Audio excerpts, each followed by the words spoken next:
Sometimes after there's a mass shooting, there's almost an exclusive focus on that one incident. And it's easy to forget that while we're all talking about and thinking about that mass shooting, the victims, the shooter, the reaction, the investigation, shootings in America keep happening. And in fact, 500 more people have been shot in the United States since the Pulse nightclub shooting that we have been talking about so much. A 24-year-old was unintentionally shot and killed by a friend when they were play fighting with a rifle in New York City. There was a 48-year-old found shot to death in the passenger seat of a car in Little Rock, Arkansas. John Cloud, an 81-year-old, was shot and killed by 80-year-old Edward Akisto at a cemetery in Rhode Island.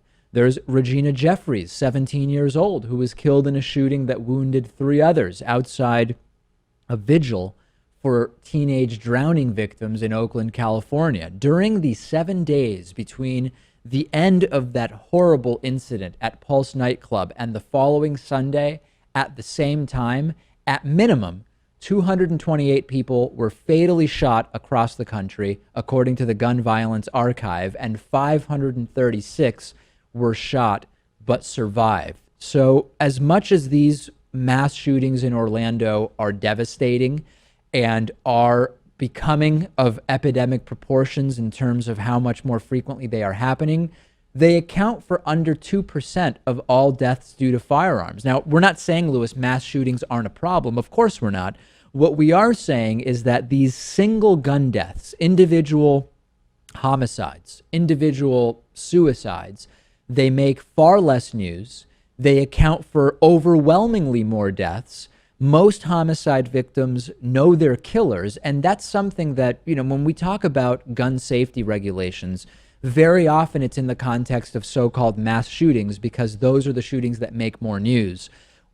When we think about these individual shootings and we think about the fact that most homicide victims know their aggressor, it is even more obvious that the concept of arming everybody for self-defense is more and more ridiculous, because how many people are going to be in self-defense, let me be ready to pull my gun out to return fire, around people they know, right? And I know there will be many people who see me and say, David, that's because you're naive and maybe you don't live in a place that's dangerous, or you don't have certain types of people in your family or friends or whatever.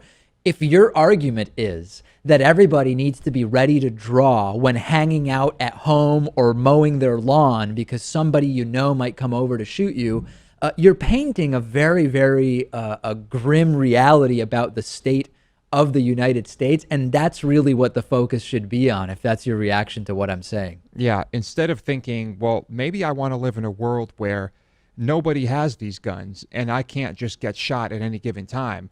A world where I don't need to be ready to draw my gun every time. No, instead they think, yes, well, everyone needs to have a gun because I could just get shot at any time, and we don't need to change that reality. And a lot of people will hear us say this, and they'll say, David, you're not going to change that reality, so you should be armed because that's just more practical. You can't change what everybody else does. You can't change what maybe they describe as a violent world, but you can decide to be armed yourself. And we will get emails that say that, and I would just remind them, look at the statistics about the circumstances of many of these shootings, the mass shootings and the individual ones, and really think specifically about how more guns in those scenarios would have solved the problem. In the overwhelming majority, it's hard to make a case that more guns would actually make the situation better. In some, you absolutely can. Yep. But by and large, it doesn't make any sense.